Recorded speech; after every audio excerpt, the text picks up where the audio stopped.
80% des entreprises disent avoir été touchées par au moins une cyberattaque en 2018. Le pire est qu'on observe à la fois une professionnalisation des cyberattaquants et une multiplication des cyberdélinquants.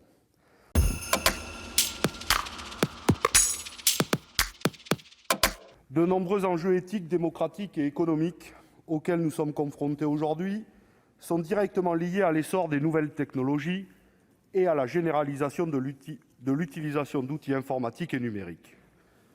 À l'ère de l'omniprésence de l'informatique et des objets connectés, la question de la sécurité des systèmes est donc centrale. Aussi, en matière de cybersécurité, deux axes nous semblent importants. Tout d'abord, la problématique de la cybercriminalité et des piratages. En effet, 80% des entreprises disent avoir été touchées par au moins une cyberattaque en 2018. Le pire est qu'on observe à la fois une professionnalisation des cyberattaquants et une multiplication des cyberdélinquants. De plus, à cet égard, l'explosion du télétravail en cette période de crise sanitaire a mis en lumière la fragilité des particuliers et de nombreuses entreprises. Plusieurs questions se posent. Pourquoi mes données personnelles doivent être protégées? Que se passerait-il si nos objets numériques partageaient librement nos données à un tiers? Que pourrait-il en faire? Et la même question se pose pour une entreprise, un service public ou un État. Si l'acquisition de connaissances sur la cybersécurité par les usagers et une meilleure information sont une nécessité, il n'en demeure pas moins que c'est un véritable effort de formation dont nous avons besoin, d'autant que la France fait face à une pénurie de cyberspécialistes. De nombreux objets connectés d'un usage quotidien ne sont souvent que très faiblement sécurisés, alors même qu'ils pénètrent dans les foyers et sont susceptibles de donner accès à toutes sortes d'informations sensibles. Exemple récent, la découverte dans un robot cuiseur d'un micro dont aucune mention n'était faite dans la notice, ou encore les VT-Leaks en 2015, avec plus de 6 millions de comptes de tablettes pour enfants piratés, fort heureusement par un militant souhaitant démontrer la non-fiabilité de ces appareils.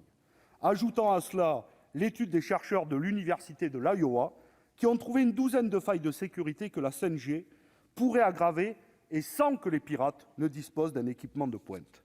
Et à toutes ces questions sociétales, commerciales et économiques, on pourrait ajouter les problématiques en matière de défense nationale, alors même que le cyber fait partie des nouveaux champs de bataille de la guerre hybride.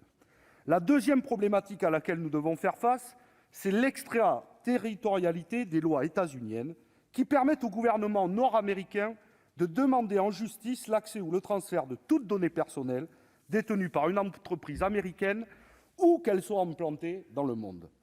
Nous le rappelons, aux États-Unis, le secret professionnel n'existe pas face à la raison d'État. Il est donc impératif, en cas de marché public, de prendre en compte ces risques. D'ailleurs, le 16 juillet dernier, la Cour de justice de l'Union européenne a cassé l'accord sur les données personnelles entre les États-Unis et la Commission européenne, considérant qu'il ne protégeait pas suffisamment les citoyens européens. Le risque est qu'avec le cloud, les données publiques sensibles tombent sous le coup de la législation états-unienne. C'est notamment le cas pour ce qui concerne les données de santé, qui devaient être hébergées sur les data centers de Microsoft aux Pays-Bas. Or, Microsoft étant une société américaine, elle est soumise au Cloud Act des États-Unis.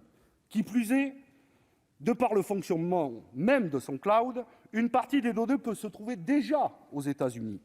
Donc, au minimum, ces données devraient être gérées par une société européenne, avec un cloud et des serveurs exclusivement sur le territoire de l'Union européenne, et dans le meilleur des cas, être dans le tout français. Mes chers collègues, même si cette proposition de loi reste limitée dans son champ, elle pose une première pierre, et donc nous voterons favorablement. Je vous remercie à chacune et chacun pour votre attention.